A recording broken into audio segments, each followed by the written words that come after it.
Okay, so chapter 4 of Vagabond, let's get right down into it. In the last chapter, we saw Oko making a move on Takezo. However, Takezo was able to shrug her off one more time. Before, Oko was just trying to test the waters, but in the final scene of chapter 3, Oko went the whole 9 yards. Upon being shrugged off by Takezo once again, Oko is visibly angry at the situation and says that Takezo, how dare you embarrass me like this? Takezo is confused because he is a novice and does not have experience in these kinds of matters. Matahachi, on the other hand, is somewhat experienced and particularly curious about these kinds of situations because of his engagement that was discussed in the previous chapter. As Takezo shrugs Oko off, we hear a loud thumping noise in the background. The Tsujikaze gang has made their arrival and these guys are making it known to the people inside. They are definitely after the weapons and military equipment that Oko has stashed away from Tenma, so he's brought the whole gang together in order to search the whole house and take away the loot. Now, this chapter is interesting because it shows a side of Oko that we did not see in the previous chapters. In the previous chapter, we saw her as a promiscuous and sly woman owing to the fact that she's doing her level best to make sure that Matahachi and Takezo join up with Akemi and her indefinitely, given that the scenes that have unfolded previously are quite intense. Oko is inside of the same room and the gang is just moving about the house trying to find the weapons. Oko has done a very good job of hiding them. Eventually, one of the brigands asks Oko herself where she hid the stuff. Oko is visibly distressed at the situation and is angry at Tsujikaze Tenma's arrival, and it is clearly shown that Tenma has some level of control over Oko. We later find out what that is. He asks Oko for some sake, to which Oko replies that Tenma get it himself, which shows that Oko does not consider this man in high regard, unlike Takezo and Matahachi. Because of that interaction, Tenma says that even brigands have their code and he has to search their house. Oko says that she hasn't stolen anything. Then comes in the kicker and the reason why Tenma is so insistent upon doing this kind of bullying. These are just swords, and to a brigand who resides in a war-torn area, this shouldn't have been that much of a concern. He could get them by himself. Then Tenma says, "You be mine and you won't have to live like this," indicating that his eyes are on Oko, similar to Matahachi, as we later find out. This is Tenma's base nature at play here. All he wants is a crumb.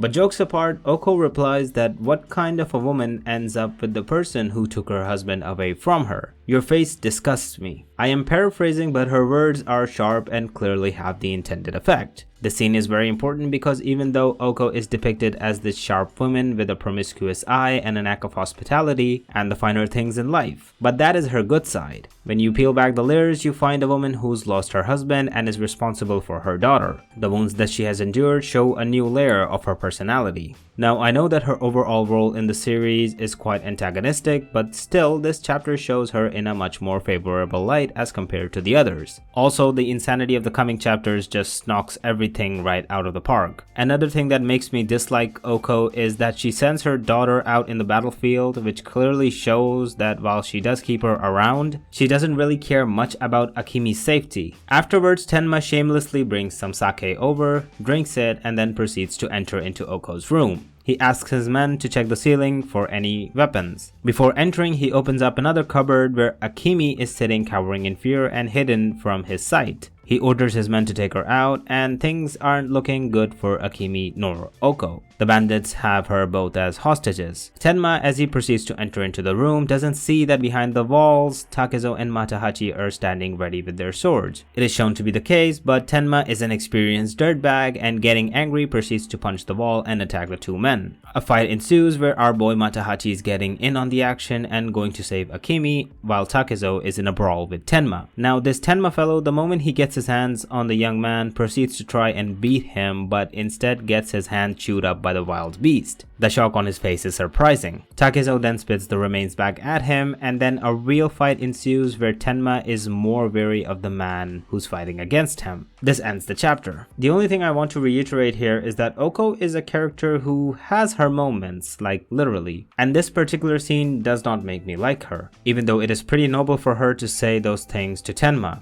But there are layers to her character, which is why, even though she is an antagonist, she is still an interesting character. So on to chapter 5.